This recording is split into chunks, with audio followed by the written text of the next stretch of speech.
الحمد لله رب العالمين ولا عاقبة للمتقين ولا عدوان إلا على الظالمين وأشهد أن لا إله إلا الله وحده لا شريك له وأشهد أن محمدا عبده ورسوله وصلى الله عليه وعلى آله وأصحابه أجمعين. أما بعد، السلام عليكم ورحمة الله وبركاته.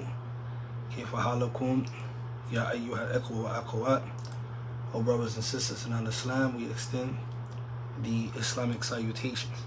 وقد نصر الله سبحانه وتعالى العافية والسلامة, and we ask Allah subhanahu wa ta'ala for well-being, safety, and salama, security, peace, tranquility. And we ask Allah subhanahu wa ta'ala aidan to increase us in ilm al-nafi', beneficial knowledge, wa amal mutaqabila, and actions which are accepted, wa rizqan tayyiba, and good and halal, wholesome provisions. We want to remind the believers, as Allah subhanahu wa ta'ala says, فَإِنَّ الذِّكْرَ وَالذِّكْرَ فَإِنَّ الذِّكْرَ تَنْفَعُ الْمُؤْمِنِينَ. Allah Jalla wa Ala, He says, and remind, for perhaps the reminder benefits the believers. And remind, for perhaps the reminder benefit the believers. I want to remind the believers of a golden principle in Islam. And there are two principles which are qarina, they are connected. The first one is the hadith of Abu Hurairah radiallahu ta'ala anhu, where the Messenger of Allah said, "Min husn Islam mar'i tarakahu ma la ya'ni." In this tremendous hadith, the Prophet ﷺ, he says that from the perfection or the goodness of a person's adherence to al-Islam, of a person's practice of al-Islam, is what? Is leaving alone that which does not concern them. From the goodness of a person adhering or practicing al-Islam is to leave off or to leave alone that which does not concern him. This is an important principle because because the Prophet ﷺ is teaching us how to maneuver and how to stay and focus on that which is a concern for us and not against us. So that's one principle in regards to minding your own affairs, or minding your business, so to speak. The other principle is the principle that comes in the Quran. Wallahu Jalla wa Ala says, Ya ayyuhalladhina amanu, addressing the believers, the people of Iman. O you who believe, in ja'akum fasikum binaba'in fatabayyanu. If a fasik was to approach you, was to come to you, and to relate to you a piece of news or a piece of information, fatabayyanu, Allah Jalla wa Ala says, fatabayyanu, then you have to verify, you have to investigate it, okay? You have to confirm it. You do not just take the news. In ja'akum fasikum binaba'in fatabayyanu. Allah Jalla wa Ala says, if a fasik. So the point we have to look at is, man huwa fasik? Ma huwa fisq? What is a fasik? Who is a fasik? And what is considered to be fisq? This is the issue we need to know, because Allah Jalla wa Ala tells us this shart, if a fasik come to us with information, how to move. Allah Jalla wa Ala continues, so that you do what? So that you don't harm people out of ignorance. فَتُصِيبُ قَوْمًا بِجَهَالَةٍ, right? فَيُصْبِحُ عَلَى مَا فَعَلْتُمْ نَادِمِينَ. And therefore you remain upon regret after you see the harm that you have caused via the gossip or the rumor that was spread by the fasik. So you understand? And you went immediately when you heard it and you spread it. You didn't do no investigation. You did no proper thorough analysis of anything. And that let us know the difference between our iman working for us and not working for us. Because we can be like sheep. The moment something goes on the internet, the moment someone hears something, it is spread. This person shares it, this person likes it, this person shares it, this person likes it. With the believer, iman stops and check him to make sure, is this true?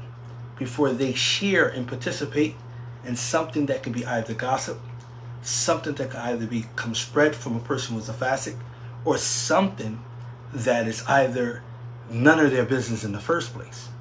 And unfortunately, as we hear the news, which we know has not been verified about Kevin Samuels, regardless of the fact that whether he's a believer or a non-believer, which may fall in the bab, that his affair does not concern us. Nonetheless, the Muslims are spreading it like wildfire and forgetting these golden principles that set them above in standards than those who are non-Muslims. We ask Allah subhanahu wa ta'ala to allow us to really practice Islam so that we can ascertain the fadl that comes with Islam. Just because you're Muslim and you're an ignorant Muslim, because ignorant in Islam is of two types. It's not just the ignorance that you don't know anything, which is of two types, but it's the ignorance of knowing something or neglecting to carry out something you know, which make you behave or move about foolishly, as Ibn Abbas says about the verse in Surah An-Nisa. Wallahu Jalla wa Ala mentioned that those who do sin out of jahala. And Ibn Abbas, he commented on this verse, he said, jahala here, ignorance here, is the person who knew, yani the sinner, knows that Allah subhanahu wa ta'ala is going to punish you for such and such, but yet he still does the act. So it does not mean that you don't have knowledge, okay? We're going to look at, inshallah ta'ala, in detail, this particular verse, because unfortunately, you're going to hear many people, they do this all the times, and just because it's the internet, it's still you. We have to realize, text, writing something down, you understand, it's the same.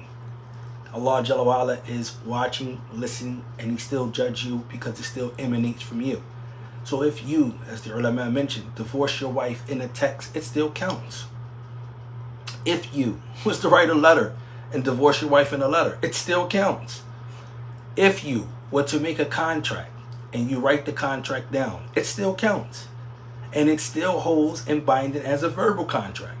So we have to understand, just because it's on the internet, it does not exclude us from the actions that are associated with the internet. Oh, this is a whole different world.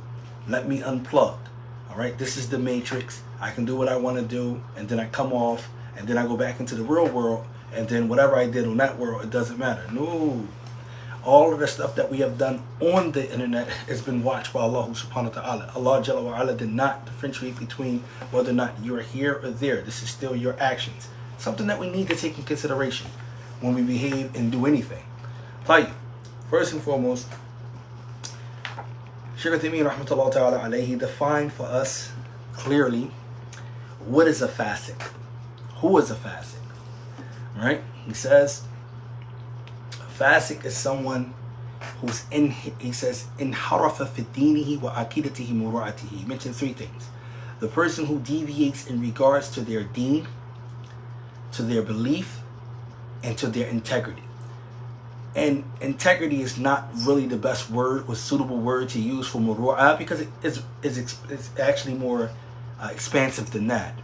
But it just sums it up for us to have an understanding. A person's morality or a person's integrity, all right, in muru'ah. These three things are not on point. They're not upright. There is some deviation there. There is some going astray there in regards to those matters, right? And this is the opposite of an individual who is adl. Now, these terminologies are used, especially when it comes to accepting hadith, all right? We use dhabit. We use a person who's adl, he's thicker, he's adl, and so forth. And it mentions in those definitions, you will find, this is not time for hadith class, but that's there, even accepting the hadith. All right, so whenever someone comes to you and give you some information, there are three things that need to be weighed whenever you're looking to take information from anyone. That is their deen. What do they practice? What are they upon? What do they adhere to? Their belief. What are their tenets? Right? And their interaction in regards to how the people view things. Do they move about with no shyness? Do they move about with no shame? Do they behave in an ill, reputable manner? Etc., etc. These things need to be weighed. And ja'akum fasik. Because if a fasik come to you with any news, Allah Jalla wa'ala telling us, then we have to weigh it. We have to see whether or not it's some validity there. We do not just accept it. Don't care who tell you. Don't care who tell you. If they fit these descriptions, and 9 times out of 10 we know the truth. If someone openly disobeying Allah subhanahu wa ta'ala, openly, not you got to go look behind the curtain, you got to go behind the door, you got to be in their private life, or their private chambers, or their bedroom, or in their living room to see what they're doing. No, you don't have to spy. They openly disobeying Allah. That's a clear telltale sign that when this guy or this female come to me to tell me anything, I'm going to weigh it, I'm going to investigate it before I accept it.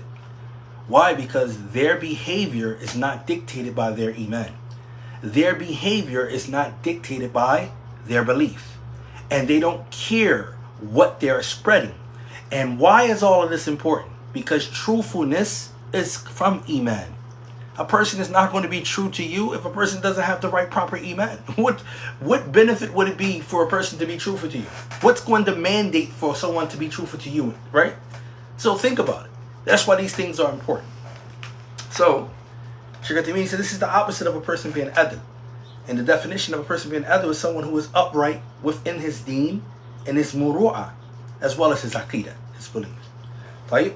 So he says, if a fasik was to approach us, and he was someone who was deviated with regards to his deen and his muru'ah, meaning that he was someone who was persistent upon doing acts of disobedience and leaving and neglecting acts of obligatory acts. Now you might say, well, what about the kafir? Because the kafir doesn't believe in Allah.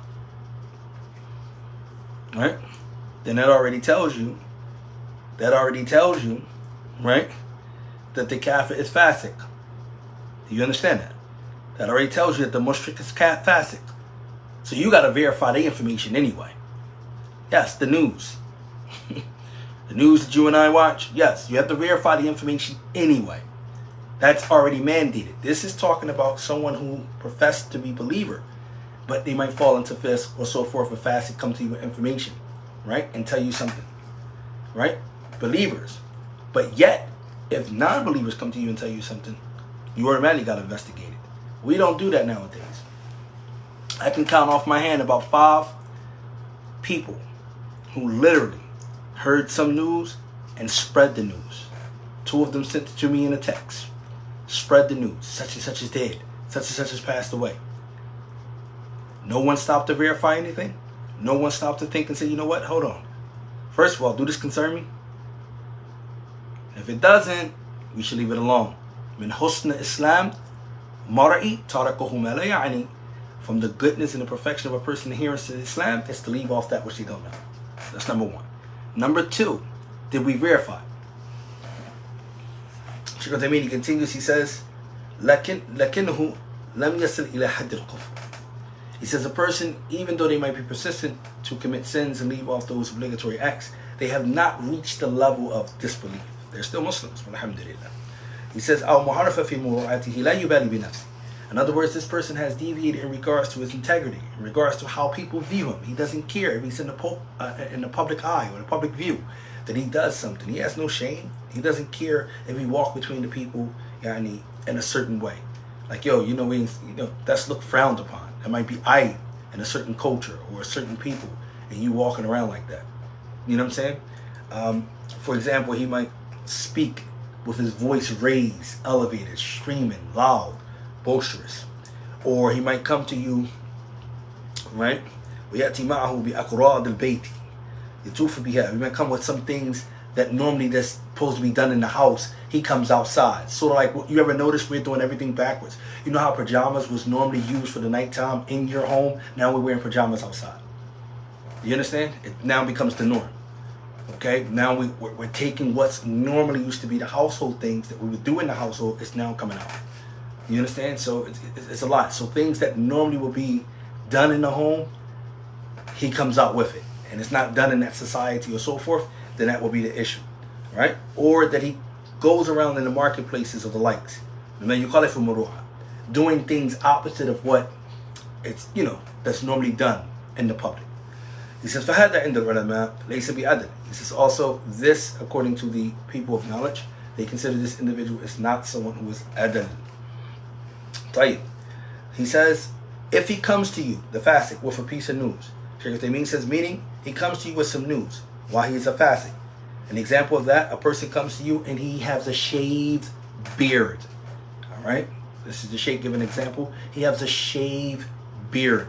Obviously, if he has a shaved beard, then the only one who's concerned about their beard being shaved will be a Muslim, right? And that would be something wrong for them. A non-Muslim who has their beard shaved, they don't care whether or not they're supposed to have it shaved or not shaved, right? So you automatically have to verify the information. I keep stressing that because we seem to not understand this. There's no differentiation we're making here, all right? That's because someone told you, your co-worker at the job told you something happened, and they're a non-believer, you went right off the fly with it. That's something wrong. Your understanding is something wrong. That falls here in this ayah. You can't run around just telling somebody something because, yeah, my co-worker told me, my friend, right? That's even ayah. It's not permissible for you to take a friend from a non-believer, but let alone to get on that, and you're not even there yet, right? Still, just think about it. So, he says, he shaves his beard, right? And shaving the beard, brothers and sisters, no doubt is from fisk. And whoever shaves his beard is a person who is a fasik. Look what he's saying. Because if you shave your beard, as long as your beard is shaved, what are you doing? You're persistent in that sin. The beard is shaved, so you're persistent to be upon the disobedience of Allah subhanahu wa ta'ala. Now, and also because the Prophet ﷺ says, do what? To do what to the lihya? To let it grow. وهذا لم يعف اللحية. Right? Or even to trim it.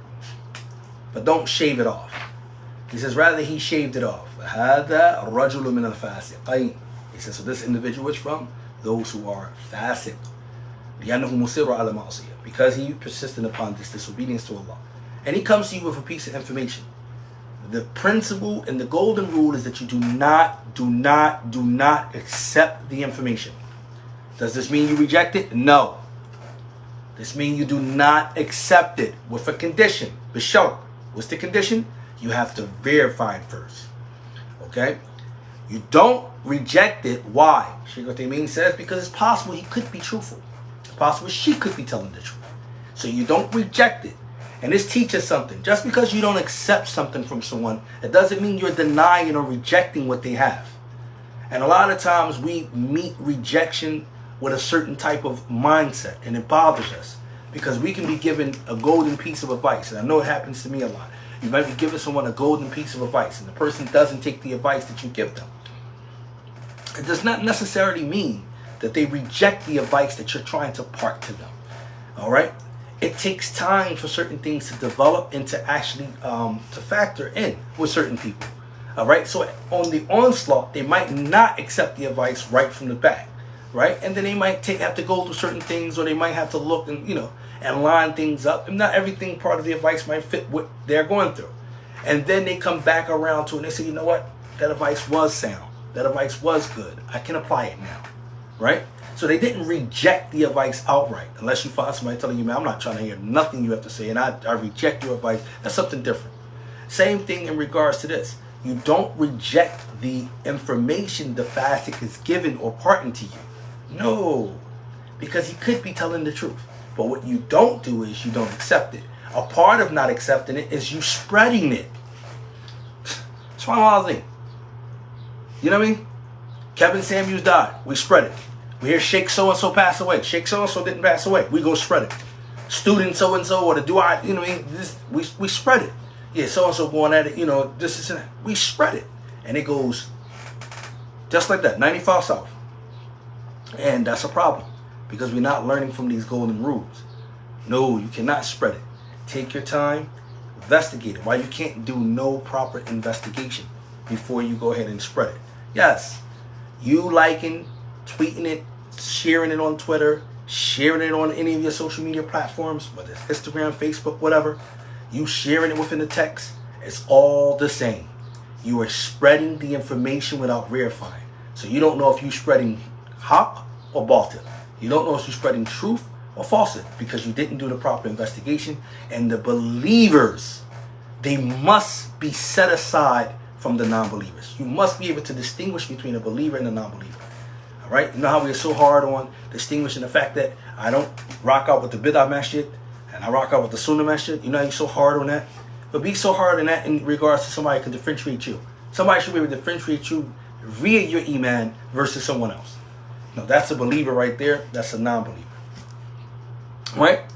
The way you move, the way you interact, the way you behave, they can tell. This is a believer moving, this is a believer conducting this type of thing, etc. And this is a non-believer.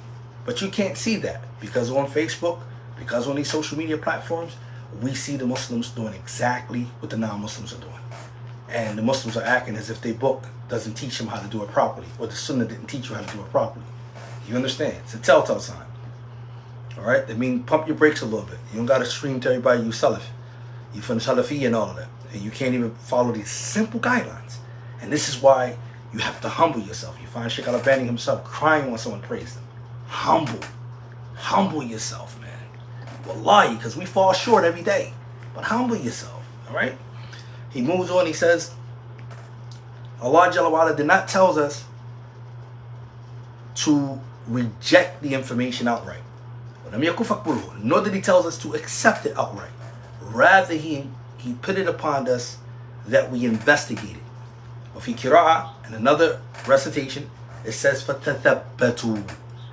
Alright? فَتَبَيَّنُوا فَتَثَبَّتُوا. Both meanings are close in proximity. يعني, meaning that you should investigate it. So Shaykh Uthaymeen says somebody might ask, therefore, what is the benefit in him telling you the news in the first place? If we can't accept it, nor do we reject it, what's the benefit of him telling you? Shaykh Uthaymeen said, rather it is a benefit.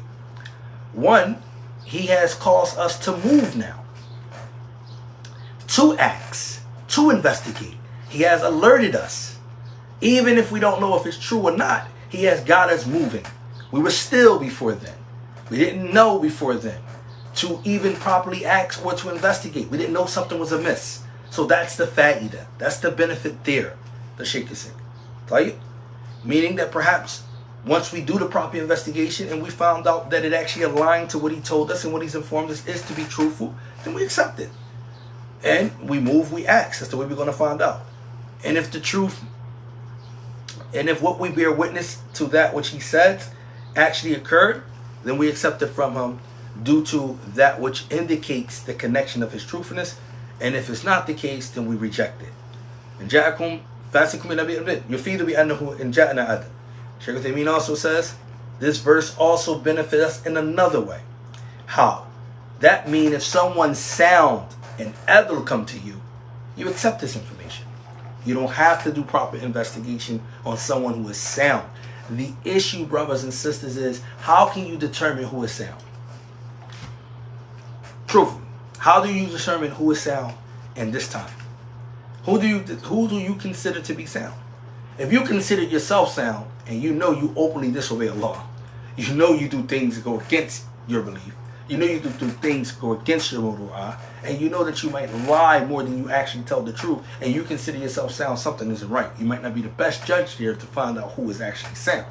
Do you understand? He says the opposite holds up. Like in Hadafihi in the ulama tafsir. He says, however, the ulama, they explains this part in detail. Something which is indicated by both the Quran and the Sunnah. For example, ash-shahadata bil-zina. He says, for example, someone giving a testimony to adultery or to fornication. He says, لو جاءنا رجل عدل في دينه مستقيم في مروءته وشهد أن فلان زنى فلا نقبل شهادته وإن كان عدل.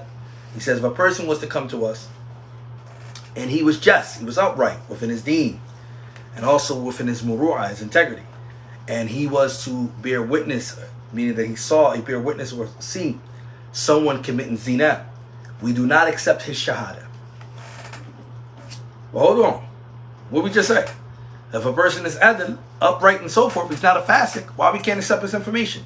There's a reason why. We still don't accept his shahada. Even though he's truthful, even though he's upright in his deen and his integrity, we still do not accept it. Limadha. Why? The Shaykh explains. He says, even if he's adl, he says, نجلده 80 جلدة لأنه قذف هذا الرجل بريء بالزنا وقد قال الله تعالى. He says, rather what happens to this individual, even if he's upright and he's just, he still would get flogged with 30 lashes. 80 lashes. Afwan, 80. He still would get flogged with 80 lashes. He says, why? Because this person, what he have done is accuse someone of zina. Because Allah Jalla wa Ala says in the Quran, وَالَّذِينَ يَرْمُونَ مُحْصَنَاتٍ ثُمَّ لَمْ يَأْتُوا بِأَرْبَعَةِ شُهَدَاءَ فَاجْلِدُوهُمْ 80 جلدة. Allah says in Surah An-Nur, Al-Ayat, Allah says those who accuses free believing women, okay, of zina, and they do not produce 4 witnesses, then you should flog them 80 lashes. So even if they just, even if they upright and so forth and truthful, they did not produce 4 witnesses. This is extremely important, brothers and sisters, especially in our age where zina is on an all-time high. We know it. A man can be coming out the club with his girlfriend, right? And big beard, everything. You go back to the masjid, you tell the brothers, yo, you know, I saw Sadiq down there. Yeah. Just kissing all up on his broad, man. Halal thing, man. Your brother, shout out, make dua for him, man. Allah bring him back. Right? Yeah, he was committing zina. You can't do that. You can't say that Brother Sadiq was committing zina, even though you saw with your eyes that he was, because you don't have 4 witnesses. In regards, the ruler can flog you 80 lashes. Do you not get how important this is? This is so, as the ulama explained, why it's so extreme, because the issue of zina, brothers and sisters, is very detrimental. And when you accuse someone falsely of doing something, that harms their reputation, that harms their status, that harms their position within the community, which can cause mass ramifications. Do you not understand? And if you are correct, then produce the 4 witnesses. We ask Allah subhanahu wa ta'ala to allow us to move by the guidance of Quran and Sunnah. Moving by the guidance of Quran and Sunnah is making sure we don't run our mouths because so-and-so has a girlfriend down the street and so-and-so is doing such and such. We do not run our mouths and say they're committing zina. No, we go by the guidance. We bring it. Shaykh al-Tamimi brings that. Nor do, it doesn't stop. We flash, he gets flogged 80 times. And his testimony, even if he was truthful now, this you gotta pay attention, does not get accepted. Ever. Meaning any testimony you want to give after this can't be accepted. وَنَحْكُمْ بِأَنَّهُ fasik. And then it is ruled against him that he's a fasik. Now this is a truthful person now. I want you to understand something. He saw what he saw. He knows to be upright. This is a truthful person. But because he did not produce his 4 witnesses, he get flogged. Right? He get flogged. His testimony is not accepted. And on top of that, he's a fasik. He's ruled against as a fasik. He says, وإن كان أدل حتى يتوب إذا شهد رجلان أدلان على زيد أنه زنى فلا نقبل شهادتهما ولا ثلاثة. So the Shaykh goes on and elaborate more for us. Even if the person is truthful and 2 people says it, and they 2 truthful persons, it's like 3. It still wouldn't count. It have to be 4. So we get the gist of that. Walhamdulillah. Okay, this becomes clear for us. I hope we understand it. All right. He says now, he brings another issue in the Kano Sadiqeen. He says, فَلَوْ جَاءَنَا ثَلَاثَ نَعْرِفَ أَنَّهُمْ ثِقَاتٌ عُدُولٌ وَشَهِدُوا بِزِنَا عَلَى شَخْصٍ فَهُمْ عِنْدَ اللَّهِ كَاذِبُونَ غَيْرَ مَقْبُولِينَ. And he brings the verse that shows you that even 3 people will be considered liars with Allah subhanahu wa ta'ala if they don't produce their witnesses. He says, فلا نقبل شهادة بل بد من رجلين وإذا جاءنا رجل شهد بأنه رأى هلال رمضان فنقبل شهادته لأن السنة ورد بذلك. He said if a person was to come to us and inform us that he saw the crescent for Ramadan, then we accept it from him, even if he's one person. Why? Because the Sunnah actually reported that. As Abdullah ibn Umar radiallahu ta'ala anhuma, he says that the people were looking for the crescent. يعني ليلة الثلاثين, meant on the 30th night of Sha'ban. فَرَأَيْتُهُ, so he saw it. فَأَكْبَرَتُهُ, and then I informed. He says, so I saw it and I informed the Prophet أَنِّي رَأَيْتُهُ, that I saw the crescent with my own eyes. فَصَوَمَهُ وَأَمَرَ النَّاسُ بِالصِّيَامِ. So the Prophet ﷺ fasts and he ordered the people to fast off the shahada and the testimony of one individual. Why? Because this is not zina.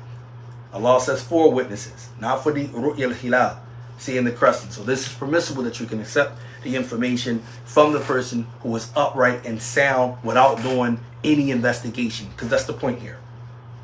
All right? The Prophet didn't have to do any investigation when Abdullah ibn Umar told him, because Abdullah ibn Umar was already upright. He was already trustworthy. He was already adhan. You see? That's the opposite of someone being a fasik. Someone being a fasik, we had to pump our brakes. Someone who's not a fasik, we can say, okay, we can accept it. When kana رجل غنيا ثم أصيب he says بجائها ثم جاء يصل الزكاة وتابي شاهد, right? Then he mentions, and we already explained that, ثم بين الله سبحانه وتعالى حكمة من كوننا تبين بخبر فاسد فقال. Then he says, Allah Jalla wa'ala explains at the end of the verse the wisdom behind us needing to do investigation to the information that's being imparted to us from the fasik, because Allah says, and تصيبوا قوما بجهالة فتصبحوا على ما فعلتم نادمين, meaning that so that you don't harm a people out of ignorance and therefore be upon regret, okay, for what you have done. Meaning amarnakum, meaning we have been commanded, meaning that we have commanded you that you investigate because you dislike of harming people out of ignorance. لأن الإنسان يتسرع ولم يثبت فقد يعتدي على غيره بناء على خبر الذي سمعه من الفاسق. It says because it's possible that a person, he being so hasty to spread something, he can harm someone. All right, and even though we're talking about a non-believer here, and we already mentioned that with Kevin Samuels thing going around and so forth. Think about this, right? Say if Kevin Samuels had a wife, or say if he had other family members that were alive, how many of them will be harmed in regards to the information of him passing away and it really wasn't have been confirmed that he had? Say if his daughter is reported, he was to have one daughter from one of his marriages. So say if one of his daughter get wind of it and she don't even know whether her father alive or dead. You see the harm that it could actually cause. And I'm not talking about just Kevin Samuels, because we know he's a non-believer and we know that in regards to that, his affair does not concern us. It does not concern us, right? We already know that. We established that. But nonetheless, because the Muslims are following behind the kuffar and not leading the kuffar, yes, I said it, and that's the truth. We're following behind the kuffar and not leading them, which we should be leading them, right? And not following them. But unfortunately we are. So we do every single thing we see them do. So if they spread information without verifying, we forget the book of Allah and the Sunnah and we spread the information like wildfire. And we do exactly the same thing. This is why the Muslims really, really have to take one of those mirrors and do just like this and look at yourself. Honestly, each and every one of us need to look at ourselves. See how much of the culture that we are a part of that we have left off and embrace the culture of Islam, or see how much the culture of Islam is not really in us and how much we are embraced with the culture of America or the culture of the place that we find ourselves in. And it reeks throughout all of our behavior. The way that we choose spouses is from a cultural perspective more so than a deen perspective.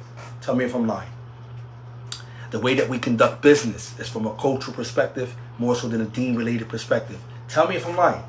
The way that we interact, the way that we, deal and do certain things is more so from a cultural perspective than it is from an Islamic perspective. Why? Because we don't take the time out to learn Islamically what to do.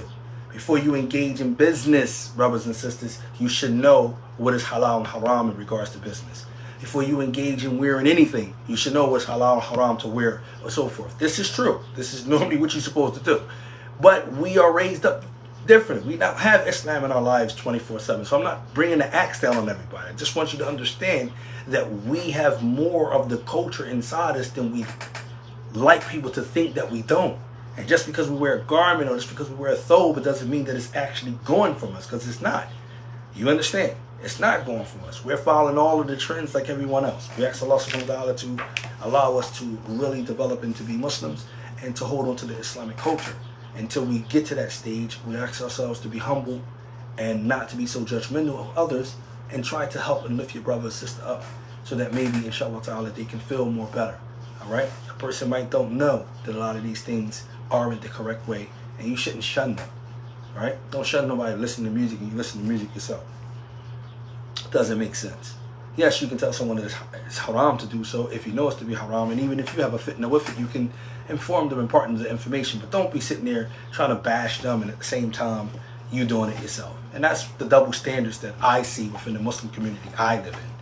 Everyone tells you and look at you and tell you, you know, you're supposed to be this way, you're supposed to be that way. We do this to ourselves. But the moment they're around their kuffar relatives or around the kuffar co-workers and everything like that, they down. They down with everything they down with. Come on, that's hypocritical. All right? You act this way and then you act that way. You know, you spread all of this and that. You follow all the celebrity. You follow this. Like, come on. Do you understand? You're influenced by all of that. But at the same time, you go around your brother Ahmed, or you go around your sister Aisha, and you're saying to her, oh, subhanAllah, astaghfirullah. Like, come on. No, you need to subhanAllah, astaghfirullah yourself. Because you're acting one way. You forget the ayats that Allah says. وَإِذَا لَقُلَّ الَّذِينَ آمَنُوا قَالُوا آمَنَّا وَإِذَا خَلَوْا إِلَى شَيَاطِينِهِمْ قَالُوا إِنَّا مَعَكُمْ إِنَّمَا نَحْنُ مُسْتَهْزِئُونَ. Look what the verse is saying. Hypocrite. You understand? May Allah protect us from nifaq. Allah says when they meet up with those who believe, they say we believe. But when they are left alone with their shayateens, their devils amongst their friends, understand? They say, oh, we really with you. We were just jesting at them. All right? Be careful. Be careful. You don't have to be that way. We all struggle. We all struggle, but you don't have to be that way. And if you find yourself having more love for a non-believer than a believer, something is wrong with your iman. Yes. Something is wrong with your iman. Something is wrong. You find individuals want to befriend non-believers more than they want to befriend Muslims. That's backwards. Allah subhanahu wa ta'ala got many verses. We can quote them for days. Verses after verses that tell you can't do it under no circumstances permissible. It's not permissible for the believers to take non-believers as awliya besides the believers. It's clear. Alright, طيب, let's finish this up, but the Sheikh doesn't go long on it.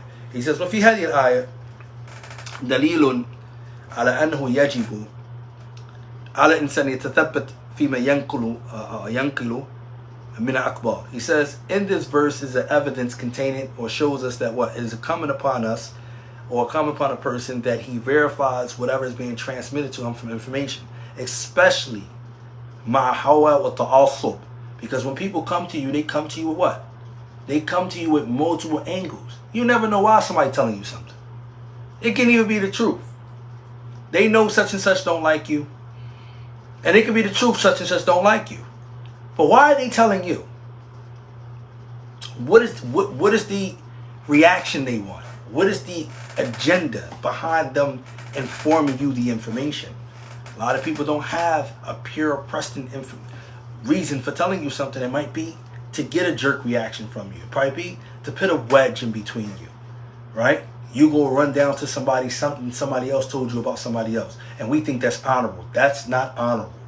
If someone sat there and backbitten you to someone else, and you go take what that person did to backbite them, you partake in the sin, first of all, of them backbiting such and such, because you share it with that. And then if you're going back to tell them what's being said and you didn't defend them in their honor, you're just as worse as them. Then there's no need, as the Salaf will say, there's no need for you to come tell me if you didn't defend me in my honor. Why are you come telling me what so-and-so said? There's no reason. You should have stopped it in the bud and said something to so-and-so so that conversation would never happen, period, and you should have defended me. That's what you should have done. You understand? But because you didn't do that, don't bring it back over here to me now. Do you understand? You participated in that as well. We don't understand it. We think it's honorable. Oh yeah, my man let me know you was talking crazy about me. Oh, my girlfriend let me know that you was talking crazy about me. That doesn't do nothing.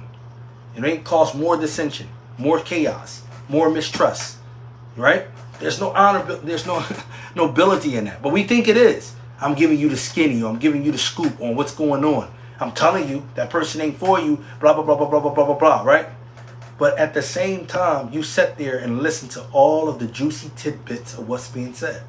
And then when they get in the argument with you, they just start spilling out what the person who doesn't, quote unquote, like you and so forth and so forth, who they was giving you the skinny on, they just jump around and throw the same type of information they heard from them and use it and attack you. Tell me if I'm lying. you know this to be the truth. So we got to be honest and we got to be smart, right? No, if somebody's going to backbite and you don't got the bone strong enough to admonish them not to, then at the least don't go party to the next person that they backbiting, inshallah ta'ala, so that way you don't cause more dissension. So the Shaykh, he's saying, and actually it's crazy because he's saying this, إذا جاء خبر من عن شخص وأنت لم تثق بقول المخبر فيجب أن تثق ولا تتصرف في الحكم لأنك ربما تتصرف وتبني على هذا الخبر كاذب فندم فيما بعد. So he said, the words, if a person was to come to you and give you information about another individual while you are not trustworthy with, meaning like while you don't trust the statement of that which he's informing you of, then it's upon you to investigate, right? And do not to be hasty in your ruling, because it is possible that when you be hasty, you can be building all of this upon a false rumor that's being spread, and then you regret later. ومن ثم جاء تحذير من النميمة. He says, and also from that comes the warning from tell carrying. وهي نقل كلام الناس بعضهم إلى بعض ليفساد بينهم. Same thing I was just saying. So that you take one piece of information to another person, group of people, someone going to, and cause corruption among. It's people like that, man. Wallahi, we probably don't even know that we got these traits. It's people like this, man, that goes and this destroys brotherhood and sisterhood, man. It really does. You go and tell somebody something just so you can see so-and-so go at it. I don't like him. I mean, I really don't like him. So I need you not to like him. I need you not to like him. I need you not to like him. We have to have a party here that don't like that individual. This is something evil here, right? Something evil.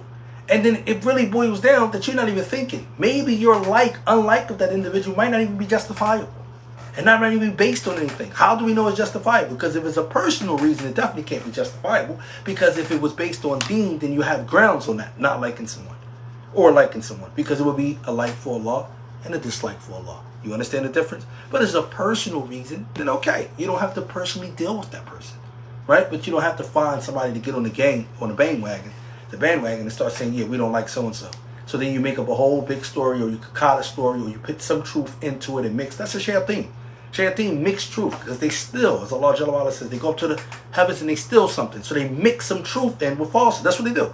They mix it in with falsehood. And that's what you're going to find yourself doing. Making this elaborate big thing, and then you cause A and B to go against each other. And you just sit back and watch. Why? Because you really didn't like B. So you wanted A to stop liking B as well. Tell me we don't do this. We do this with our friendships. We do this with our marriages. We do this with our relationships. Tell me we don't do this. SubhanAllah. Sheikh, he says, the Prophet ﷺ, he says, لا يدخل جنات قطات. أي نمام. Hadith is strong. Hadith. The ulama mentioned these are hadith of threats that tells us important how strong this is. The Prophet ﷺ said that the person who is a namam will not enter the paradise. وصح عنه, is also authentically been sound or from him sallallahu alaihi wasallam, that he passed by two graves, and these two people were occupants of the grave were being punished. And we should know this hadith is famous. إنهما ليؤدبان bowl. All right, one of them were being punished because they didn't clean up after themselves, that they used it after they urinated. Right, the Prophet ﷺ said, and as for the other one, he didn't cover himself from being urinated, and he says one is being punished for something kabir. He says, well, actually, he says both of them being punished for something that is major. So actually cleaning up, not making a stingy, brothers and sisters, is also from major, right? Because he says, right? He didn't protect himself from, or didn't clean himself up from the urine. As for the other one, that he used to go around the people, deliberately causing and sowing dissension by being a tell carrier. The purpose for what? To cause a problem between people. You want to know what's amazing? We get into these relationships and we meet somebody, right? And you like her, she like you. But we don't know the characteristics that each one of us brings to the table or to this relationship that we had to work on before we even got into the relationship. So what happens is those bad traits or characteristics that we didn't work on spills over within the relationship. You ever notice that? And then you start to see the person you with as a liar. Like it happens once, it happened twice, but you start to see it, and there's a pattern there. And you're like, I don't want to believe this, but my spouse is a liar, right? Or my spouse is someone who caused dissension, or my spouse is that. Because you have to understand what Islam is. It's a personal, if I can call it like this, it's a personal fitness trainer. That's what Islam is like, right? It's to get you right. That's what it's about. The rules, the ahkam, everything that's laid out, the commands, the prohibitions, is all about getting you right. So you want that perfect body, right? You want that perfect time, right? You got to put in. You want to get those this, that. The woman wants nice abs. You want the, you know what I'm saying? The fleshy, you want all of that stuff that comes along with that, right? So that's what Islam does. It gives you that definition. It gives you that detail. It gives you all of the things you need by the prohibitions, by the commands. It is straightening you right. But yet, when you come into the relationship, you bring all of that with you. And that is baggage. Not the children. Unlike what Kevin Samuels was saying. That woman over 35, which is very insulting and very offensive. Woman over 35 who may or may not got married. For whatever reason they have not. You understand that they are leftovers. And you have Muslim men who are spreading this stuff from this individual. Who are very offensive. And we have hadith from the Prophet ﷺ, as Sheikh Uthaymeen mentioned, that the woman who did not get married in this life, the reward that they would get.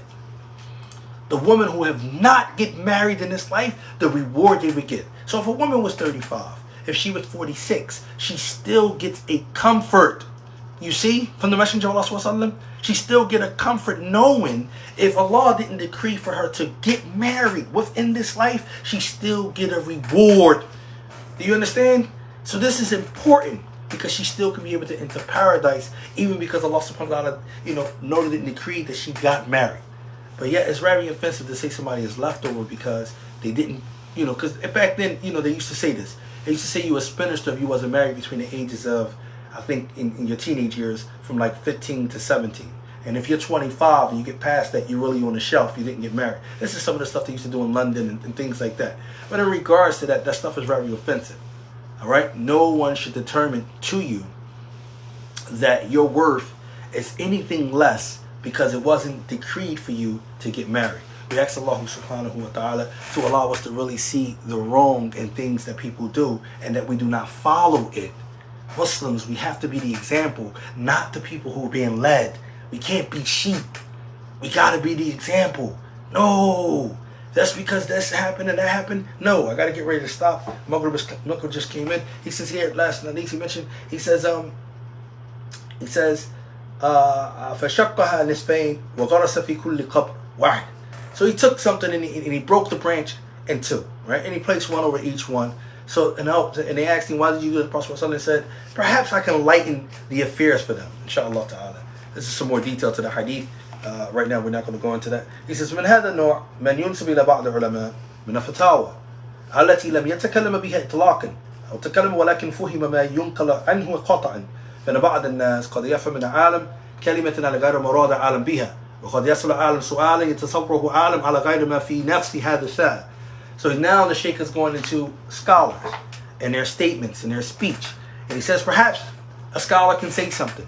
And someone who transmitted what the scholar said really wasn't the intent of what the scholar actually said. So therefore he didn't properly represent the scholar and what the scholar actually said. Or something is being levied against the scholar, so forth, because it wasn't understood what the scholar said. So the Sheikh is going to say that ثم يجب على حسب ما فهمه ثم يأتي هذا الرجل وينشر هذا القول الذي ليس بصحيح.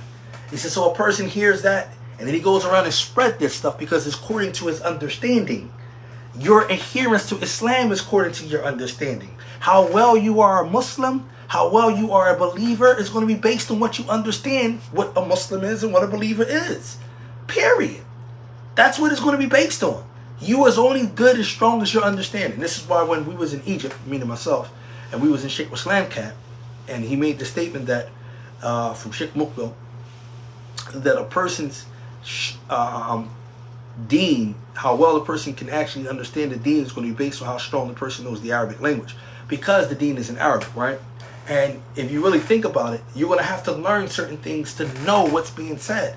So if you only understood 20% of the situation, then you're only going to be acting off of 20%. You didn't miss 80% of it. So that means you couldn't have been wholly correct, right? So you strive and you make istighfar and you ask Allah subhanahu wa ta'ala to forgive you for that which you have shortcomings in, because you might don't understand the whole issue. You might don't understand the whole issue. You understand? And that's possible. We're so arrogant that we can believe that that's not possible. We think that we know it. No, I'm telling you, I know what it is. Do you? Do you really understand the issue? Because if you really understood the issue, right? Alhamdulillah. But if you don't understand the issue, be a little bit humble.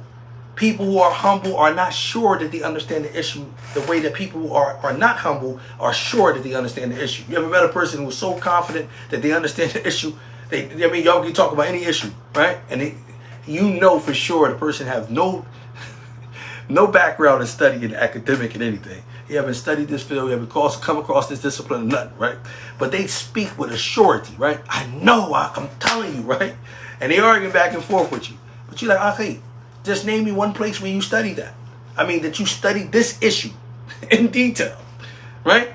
Give me some adilla, come on, right? Not fulan or dual up the street or so-and-so from such and such masjid, he tested on this issue, or tape so-and-so. I heard Dawadi once say in the tape, or I think it was a Duafid who said it. Not none of that. I mean, that's already jerking. No, give me some dalil. Call Rasulullah. Call Allah. Give me some dalil. Right? And it's understood. No, you haven't studied the issue, akhi. So you may not understand it. So let's chill for now. Go back and do some bath, some research. And let's not break up our brotherhood over an issue you don't understand. Why do we got not be friends no more? Not be brothers no more or sisters no more because you want to argue me down about something you may not understand. And we're going crazy over this, right? And that's what we do. We become argumentative from the shaitan. Last but not least, he finished it here. He says that this is not correct when you go spread this information that you partially didn't understand. He says,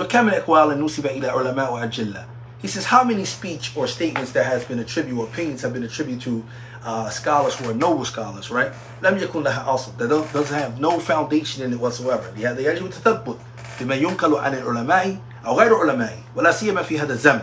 He says, so therefore it's incumbent upon us that we do some thorough research, that we confirm situations that has been transmitted to us about the ulama, or from other than the ulama.